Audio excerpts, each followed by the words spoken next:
entre ces deux images. Ces deux images représentent les marchés. Sauf que dans ce marché-ci, on ne peut acheter que les aliments comme les mangues, comme vous avez vu, les bananes plantains, les macabos, les patates et tout. Or, dans celui-là, on ne peut qu'acheter les crypto-monnaies et les revendre. Ok? Le plus important pour le moment, c'est de retenir que ça, c'est un marché. Si vous ouvrez une plateforme et que vous vous retrouvez dedans, vous êtes dans le marché. Vous êtes en train d'essayer de voir quel est le produit actuellement qui est abondant sur le marché. Si le produit est abondant sur le marché, ça veut dire que les prix vont être bas. Vous êtes en train de voir si vous pouvez acheter pour revendre quand il y aura pénurie, quand les produits vont disparaître du marché, parce que vous allez les vendre en ce moment plus cher. Salut à tout le monde, bienvenue dans cette nouvelle vidéo, bienvenue également sur ma chaîne YouTube les amis. On se retrouve aujourd'hui les amis dans une toute nouvelle vidéo comme d'habitude dans laquelle on va parler d'un sujet qui intéresse pratiquement tout le monde, ok, même si tout le monde ne l'avoue pas toujours. Aujourd'hui les amis, on va parler d'argent, on va parler du jet. Aujourd'hui on va voir un très gros pilier du business en ligne qu'on appelle les crypto-monnaies, ok, et ceci de façon très basique. Basique, ça veut dire quoi? Ça veut dire même si tu fais partie des personnes qui n'ont aucune connaissance lorsqu'on parle de crypto-monnaie, sache que tu es la bienvenue sur cette vidéo, sache que tu es au bon endroit. Abonne-toi, accroche-toi et partage la vidéo. Avant d'entrer dans le vif du sujet, les amis, donnez-moi juste 2 petites secondes pour que je vous remercie du fond du cœur, les amis, d'avoir été très nombreux ces derniers jours à vous abonner à ma chaîne. Ok? Lorsque je tournais la dernière vidéo, nous étions pratiquement à 256 abonnés. Aujourd'hui, après juste un peu plus de 2 semaines, pendant que je tourne cette vidéo, nous sommes déjà pratiquement à 952 abonnés les amis. C'est un gros progrès pour un début. Ça prouve en fait les amis que nous sommes une vraie communauté qui promeut le partage mutuel. J'encourage tous ceux qui ne sont pas encore abonnés à la chaîne de le faire et de cliquer sur la cloche de notification pour à chaque fois être notifié quand une nouvelle vidéo sera disponible sur la chaîne. Le sujet des crypto-monnaies est un sujet qui fait beaucoup de bruit ces dernières années. Vous aurez certainement des personnes dans votre entourage qui vous disent qu'elles gagnent de l'argent en ligne avec les crypto-monnaies. Ok? On va certainement vous présenter des interfaces un peu complexes avec des graphes bizarres auxquels vous ne comprenez forcément pas grande chose. Si tu as donc cliqué sur cette vidéo, c'est tout simplement parce que tu es très curieux ou curieuse et que tu aimerais mieux en savoir en ce qui concerne ces crypto-monnaies. C'est-à-dire avoir une idée claire de ce qu'est une crypto-monnaie concrètement afin toi aussi de rejoindre cette belle aventure. Alors si tu te reconnais dans ce que je viens de dire, installe-toi confortablement. Je vais t'expliquer cela très simplement, un peu comme à un bébé. Dans cette vidéo, on va tout d'abord commencer par définir de façon très simple, terre à terre, c'est quoi une crypto-monnaie. Ensuite, on va passer à l'historique de la crypto-monnaie. On va citer quelques dates historiques de la crypto-monnaie. Et enfin, la partie la plus intéressante et la plus importante, on va voir à quoi sert une crypto-monnaie. Est-ce que les crypto-monnaies ont été créées tout simplement pour le plaisir d'être créées? Est-ce qu'une crypto-monnaie peut vraiment permettre de gagner de l'argent? Est-ce qu'on peut vraiment faire quelque chose de concret avec les crypto-monnaies? C'est ce qu'on va répondre dans cette vidéo. Donc, c'est quoi une crypto-monnaie? Je vais commencer par vous donner la définition d'une crypto-monnaie et puis après, on va entrer dans les détails pour comprendre cela très simplement. Ok? Une crypto-monnaie, c'est une forme de monnaie numérique qui est basée sur une technologie décentralisée appelée blockchain. Ok? Le but ici n'est pas de comprendre ce que c'est que la blockchain. Ça va faire l'objet d'une de nos prochaines vidéos. Ok, parce que c'est un sujet qui est assez vaste. Donc, ce que vous pouvez comprendre pour le moment concernant la blockchain, c'est que la blockchain se positionne un peu comme une banque. Ok, lorsque vous voulez faire une transaction de vos monnaies fiduciaires, c'est-à-dire de vos euros, ou bien de vos dollars ou francs CFA, je ne sais pas trop, forcément, vous passez par l'intermédiaire d'une banque. Ok, quelles que soient les applications que vous allez utiliser, la transaction va se faire par l'intermédiaire d'une banque. Il y a une banque qui va s'assurer de la sécurité, ok, pour que la transaction, se rassurer que la transaction est authentique. Ok, c'est pareil pour les crypto-monnaies. Lorsqu'il s'agit d'une crypto-monnaie, si je veux t'envoyer une crypto-monnaie, la transaction va se faire à travers la blockchain pour se rassurer de la fiabilité. Ok, il faudrait que la transaction, qu'on se rassure que la transaction est authentique. Maintenant, revenons sur le terme crypto-monnaie. On peut diviser le terme crypto-monnaie en 2 sous-termes. Le terme crypto d'une part et le terme monnaie d'autre part. Ok? Commençons par le terme monnaie. Le terme monnaie de crypto-monnaie a le même sens que le terme monnaie que vous connaissez déjà. Ok? Donc comprenez-le comme un bien par exemple qui peut permettre de faciliter les échanges. C'est en fait exactement ce que vous comprenez. Ok. Maintenant, revenons au terme crypto. Crypto fait allusion à tout ce qui n'est pas physique. Ok. À tout ce qui, je peux par exemple pas dire que voilà 50 bitcoin prend ou bien voilà 30 Litecoin prend. Ok. Donc le terme crypto en fait signifie crypté en fait. C'est quelque chose qui est crypté, qui est numérisé, qu'on ne peut pas toucher, c'est pas physique. Ok. Donc voilà en fait le sens du terme crypto-monnaie. Comprenez ça tout simplement, c'est une monnaie qui est cryptée, qui n'est pas physique, dont on ne peut pas toucher. Ok. Donc pour l'instant, voilà la définition de façon globale de la crypto-monnaie que vous devriez pour le moment comprendre. Et les crypto-monnaies, il y en a des milliers, ok. Mais en fait, le Bitcoin, c'est juste l'une de ces crypto-monnaies. Le Bitcoin n'est pas égal à crypto-monnaie.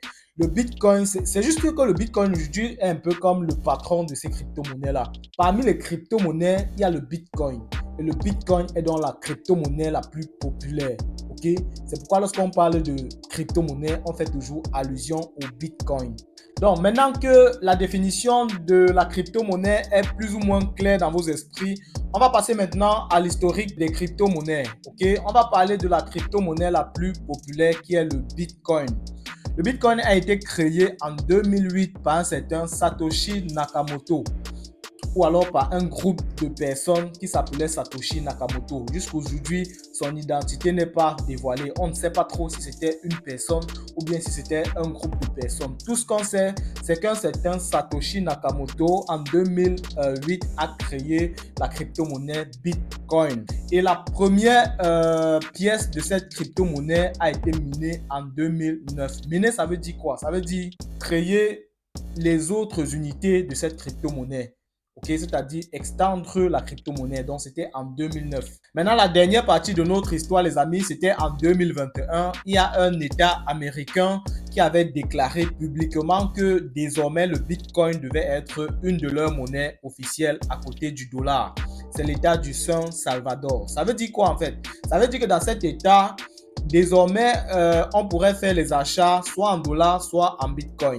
Donc, si tu veux, par exemple, acheter, je ne sais pas, une maison, tu peux soit utiliser le dollar, soit utiliser le Bitcoin. Et on se rappelle qu'à cette même époque, il y a Elon Musk, qu'on connaît tous, qui avait déclaré que ces voitures, c'est-à-dire les Tesla, pourraient être achetées avec du Bitcoin. Ça veut dire qu'ils acceptaient déjà, en fait, le Bitcoin si on voulait avoir une voiture Tesla. Maintenant, on va parler de l'histoire la plus passionnante du Bitcoin ou bien de la crypto-monnaie. Parce que les amis, ça c'est une histoire qui moi également me passionne tellement.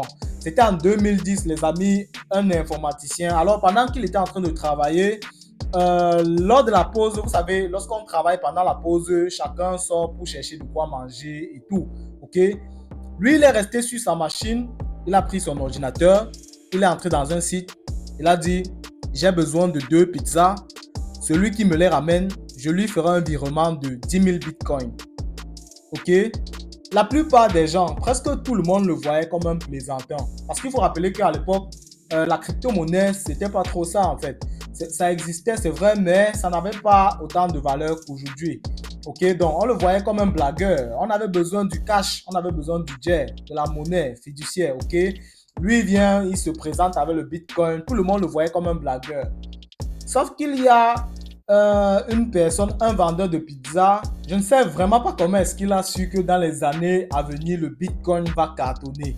Ok, mais il s'est dépêché de venir lui livrer les 2 pizzas. On lui a donc fait un virement de 10 000 bitcoins. Ok, essayez un peu de faire les recherches, les amis. Voyez un peu, on va faire une recherche ensemble pour voir combien coûte un bitcoin aujourd'hui, c'est-à-dire le prix d'un bitcoin aujourd'hui. Ok, ça c'est dans le but de voir à combien est-ce qu'il pourrait vendre ces 10 000 bitcoins si jamais il avait encore ces bitcoins aujourd'hui. Donc, on va par exemple faire dans notre navigateur un convert BTC.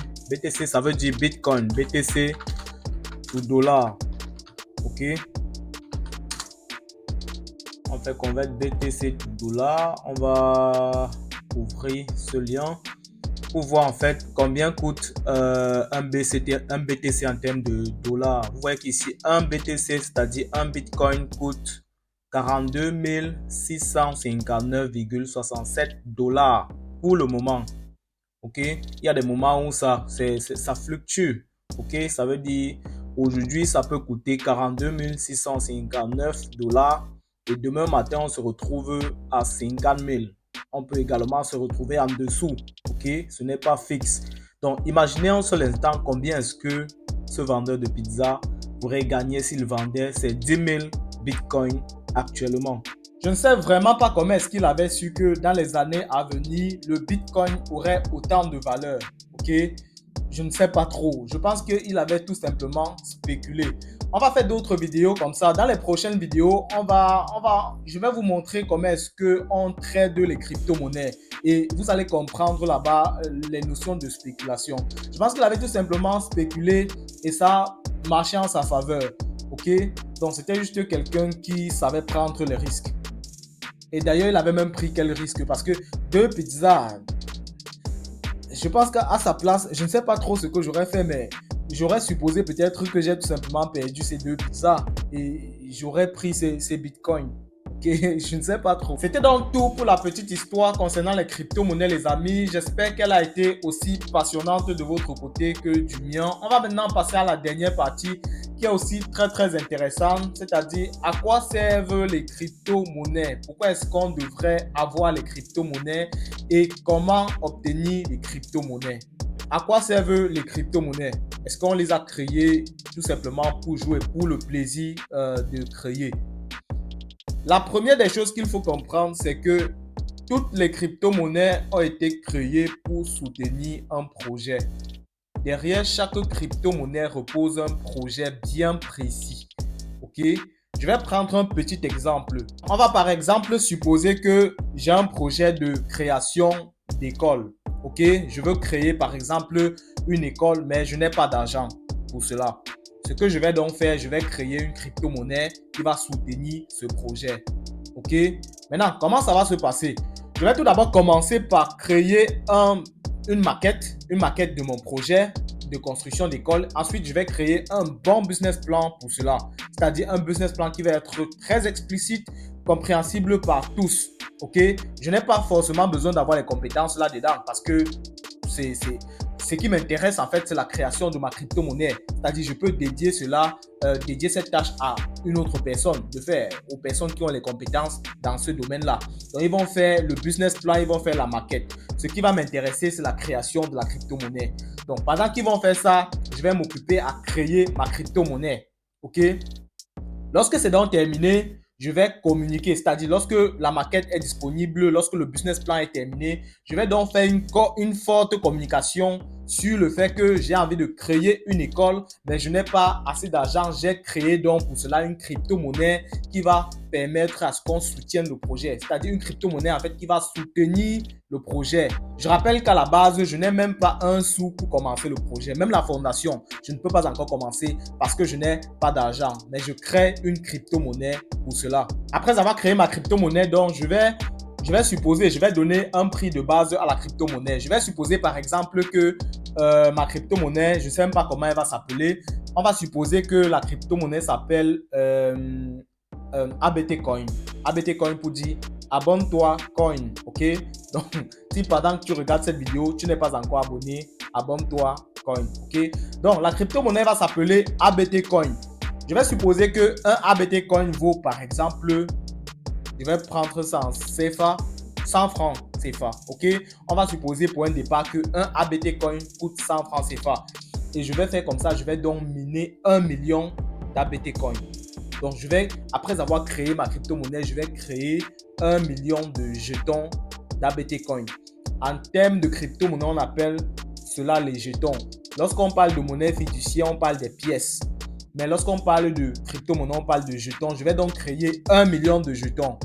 Donc, après la forte communication que je vais faire sur mon projet, les gens vont essayer de lire mon projet, le business plan. Les gens vont essayer de se poser les questions, essayer de faire les recherches même sur moi. Si je suis une personne déjà fiable, une personne qui a du potentiel, une personne peut-être qui a déjà réalisé, ainsi de suite. En fait, les gens vont essayer d'être convaincus. Et si après, j'ai peut-être 4 ou 5 personnes qui sont convaincus et décident d'acheter peut-être chacun 500 ABT Coins. à raison de 100 francs le ABT Coin. Vous voyez que je serai déjà aux alentours de 2 millions de francs CFA.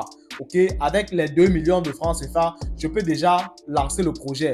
Je peux déjà commencer avec les bases de fondation. Ok, je peux déjà faire la fondation. Maintenant, vous allez certainement vous demander pourquoi est-ce que quelqu'un dépenserait son argent pour acheter les ABT Coins. Ok, vous avez raison. Ils vont acheter en fait parce qu'ils sont en train de spéculer. Le fait de faire les recherches sur moi pour se convaincre, c'est déjà une étape de spéculation. Est-ce que je suis convaincu? Est-ce que je pense que cette personne est fiable? Est-ce que je pense que cette personne peut faire un projet qui a de la valeur? Ça, c'est la première étape. Ils ont été convaincus, ils ont donc acheté, c'est-à-dire ils ont donc investi. Moi, j'ai donc commencé la fondation avec l'argent que j'ai reçu. Maintenant que j'ai commencé la fondation, ça veut dire quoi? Ça veut dire que le projet a démarré et donc le projet est en train de prendre de la valeur. Et si le projet prend la valeur, ça veut dire que ma crypto-monnaie est en train de prendre de la valeur. Ça veut dire quoi? Autrement dit, la crypto-monnaie qui coûtait au départ 100 francs pour un ABT Coin ne va plus coûter 100 francs parce que le projet a grandi. Ça veut dire que les personnes qui ont acheté en fait cette crypto-monnaie à 100 francs le jeton, si elles veulent revendre, ça ne va plus coûter 100 francs, elles vont plus vendre à 100 francs. Minimum 200. En fait, elles vont vendre au prix du marché, ce qui est sûr, elles peuvent plus vendre à 100 francs. Mais point de départ, pour ceux qui sont intelligents, ils ne vont pas vendre parce que le projet a démarré. Plus le projet va évoluer, plus la crypto-monnaie va prendre de la valeur. Quand je vais commencer à lever les murs, naturellement, le projet est en train de prendre de la valeur. Et donc, la crypto-monnaie ne va faire que grandir. Ça va passer peut-être de 200 à 300 ou 400. Parce qu'après avoir fait la fondation, ça coûtait plus 100 francs. C'est peut-être passé de 100 francs à 200. Maintenant, quand je vais lever les murs, ça va passer peut-être de 200 à 500 ou à 600. Et ainsi de suite.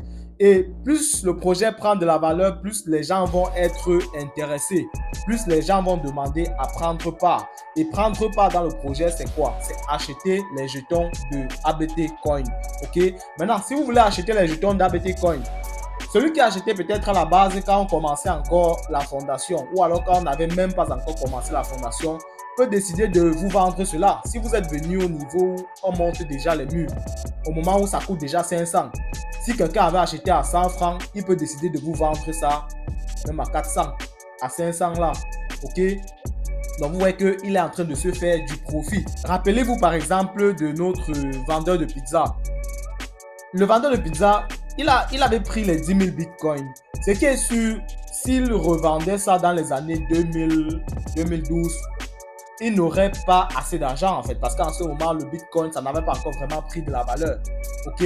Le bitcoin ici représente le ABT coin dans notre cas.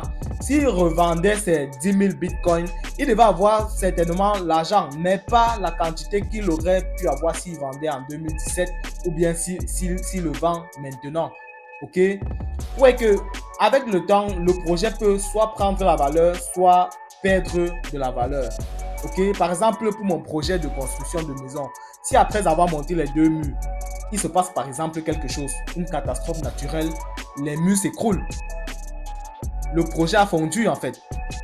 Le projet va perdre de la valeur et par conséquent, la crypto-monnaie, mon ABT Coin va perdre de la valeur et les gens vont se déconnecter. C'est ce qu'on appelle généralement, lorsqu'on va voir le trading des crypto-monnaies, vous allez comprendre que lorsqu'on veut trader, on doit apprendre ce qu'on appelle l'analyse fondamentale et l'analyse technique.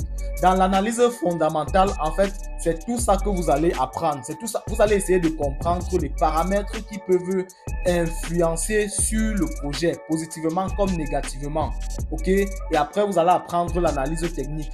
J'espère donc que l'exemple que j'ai pris pour la construction d'école vous permet d'avoir un peu une idée, de comprendre un peu grosso modo comment fonctionnent les crypto-monnaies.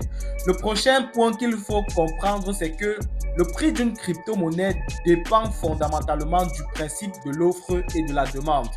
Ok? Ça veut dire quoi? Ça veut dire plus la demande sera élevée, plus la crypto-monnaie va prendre de la valeur, plus la crypto-monnaie va être chère, plus le prix va grandir. Ok? Si on revient par exemple dans notre exemple de création d'école tout à l'heure, plus les gens vont s'intéresser au projet, plus la crypto-monnaie ABT Coin va être chère. Parce que les gens vont trouver que le projet est en train d'avancer, le projet grandit. plus il y aura de gens qui veulent participer au projet. Et participer au projet, je vous ai expliqué que ça veut dire acheter le ABT Coin, c'est-à-dire prendre une partie. Donc, si à un moment donné, on se rend compte que les gens qui ont acheté la crypto-monnaie, en fait, depuis, ils se rendent compte qu'il y a beaucoup de demandes. Mais ils vont élever les prix du ABT Coin. C'est comme ça que celui qui a acheté un ABT Coin à 100 francs, par exemple, peut se retrouver en train de vendre à 1000 francs à un moment donné. Ok? Maintenant, si à un moment donné, il y a moins de demandes, c'est normal que le prix baisse. Ok? Je vais prendre un autre exemple très palpable, très clair pour illustrer cela. Généralement, dans nos marchés africains, on sait qu'il y a les articles qui sont souvent saisonniers. Ok? Ça veut dire qu'il y a des saisons où il y a abondamment certains articles sur le marché. Si on prend par exemple les mangues, si on veut prendre l'exemple des mangues, on sait très bien qu'il y a les saisons où il y a abondamment de mangues sur le marché. Et pendant ces saisons-là, les mangues ne coûtent pas cher. Okay? En ce moment, on dit que l'offre est plus grande que la demande. L'offre est plus importante que la demande. En ce moment, le vendeur ne boude pas le client parce que tu me boudes, je suis un client, tu me boudes, je m'en vais ailleurs. Il y en a partout en fait. Ok, c'est la raison pour laquelle les prix ne sont pas élevés. Maintenant, à un moment donné, les mangues vont disparaître. La saison des mangues va passer en fait. Et en ce moment-là, les mangues vont coûter plus cher. Et ça se comprend parce qu'il n'y aura plus abondamment de mangues sur le marché. Ok, vous comprenez, à ce moment, il y aura plus de demandes que d'offres. C'est exactement le même principe dans les crypto-monnaies. Plus la demande va être élevée, plus le prix va être important. Il n'y a pratiquement pas de grande différence entre ces deux images. Ces deux images représentent les marchés. Sauf que dans ce marché-ci, on ne peut acheter que les aliments comme les mangues, comme vous avez vu, les bananes plantains, les macabos, les patates et tout. Or, dans celui-là, on ne peut qu'acheter les crypto-monnaies et les revendre. Vous n'avez pas besoin pour l'instant de comprendre ce qu'on fait dedans. Ce qu'on fait dedans, c'est ce qu'on appelle trader les crypto-monnaies, le trading. Et on va voir ça dans une autre vidéo. Ok? Le plus important pour le moment, c'est de retenir que ça, c'est un marché. Si vous ouvrez une plateforme et que vous vous retrouvez dedans, vous êtes dans le marché. Vous êtes en train d'essayer de voir quel est le produit actuellement qui est abondant sur le marché. Un produit, si le produit est abondant sur le marché, ça veut dire que les prix vont être bas. Vous êtes en train de voir si vous pouvez acheter pour revendre quand il y aura pénurie, quand les produits vont disparaître du marché parce que vous allez les vendre en ce moment plus cher. La dernière chose à comprendre dans les bases de la crypto-monnaie, c'est que l'évolution d'une crypto-monnaie dépend complètement de sa communauté. Je vais prendre un autre exemple que presque tout le monde connaît pour bien illustrer cela. L'histoire de Emile Parfait Sim, que la plupart des gens aujourd'hui appellent arnaqueur. Ok, c'est pas le sujet. On va pas essayer de savoir si c'était vrai ou si c'était faux. On va juste essayer de tirer dans son actif ce qui nous intéresse. Ok, donc Sim Emile Parfait, en fait, c'était un opérateur économique, ou alors c'est un opérateur économique qui avait à son actif deux produits phares. Le premier produit phare, c'était Liep Limal. On sait comment ça s'est terminé. C'est d'ailleurs ça qui a fait à Scrooge, on l'appelle arnaqueur comme on l'appelle. Et ça, Liep Limal était mort, donc on ne parle plus de ça. Ça n'a pas fonctionné en fait. Je ne sais pas, peut-être ça avait fonctionné pour certaines personnes, mais beaucoup de gens se sont plaints de ce produit-là. Ce qui nous intéresse, c'est son deuxième produit. Il avait créé une crypto-monnaie qu'il appelait Simcoin. Ok? Et moi, étant à la base un passionné de tout ce qui tourne autour des crypto-monnaies, j'ai essayé de comprendre quel était le projet qui était derrière cette crypto-monnaie. Le projet dont cette crypto-monnaie soutenait. Parce qu'en fait, déjà, c'est le premier Africain. Et en plus, c'était un Camerounais, donc il était très proche de moi. En fait, j'étais très passionné, très curieux, n'est-ce pas, de savoir un peu en quoi ça consiste. Vous voyez, donc, je m'étais déplacé moi-même personnellement pour me rendre sur ces sites au Cameroun, dans les villes de Limbe, Douala, Kribi. Et puis, je m'étais rendu compte, en fait, que les projets étaient initiés, en fait. Donc, en réalité, la crypto-monnaie Simcoin qu'il avait créée soutenait bel et bien des projets. Vous voyez un peu? Donc, la logique, en fait, selon laquelle la crypto-monnaie doit soutenir un projet était vérifiée chez lui. Ça, c'est un fait. Ça, c'est quelque chose à ne pas discuter. On peut peut-être le reprocher sur autre chose. Bon, ça, c'est mon analyse personnelle. Après, les gens vont analyser de leur façon. Ça, c'était mon analyse. J'ai trouvé que ce côté-là était intéressant. Malheureusement, l'IEP Limal, qui était son premier produit phare, avait chuté et par conséquent, ça a affecté donc la communauté du Simcoin, puisque c'était la même personne. Il avait pratiquement la même communauté. Quand on a commencé à l'appeler arnaqueur à gauche, arnaqueur à droite, la communauté du Simcoin a été affectée. On a donc compris que ce n'est plus quelqu'un de fiable. Et donc, on sait tous où est-ce que le Simcoin se trouve aujourd'hui, malheureusement. Donc voilà les amis, désormais vous savez ce que c'est qu'une crypto-monnaie, vous avez une petite idée de l'histoire des crypto-monnaies, vous savez à quoi servent les crypto-monnaies. Trader les crypto-monnaies, ça veut dire acheter et revendre. Si j'achète quelque chose moins cher et je revends un peu plus cher pour faire du profit, c'est tout. Dans la prochaine vidéo, on va donc voir comment est-ce qu'on trade les crypto-monnaies. Donc, n'oubliez pas de vous abonner, partager et liker la vidéo, les amis. Et surtout, abonnez-vous pour recevoir vos ABT Coins.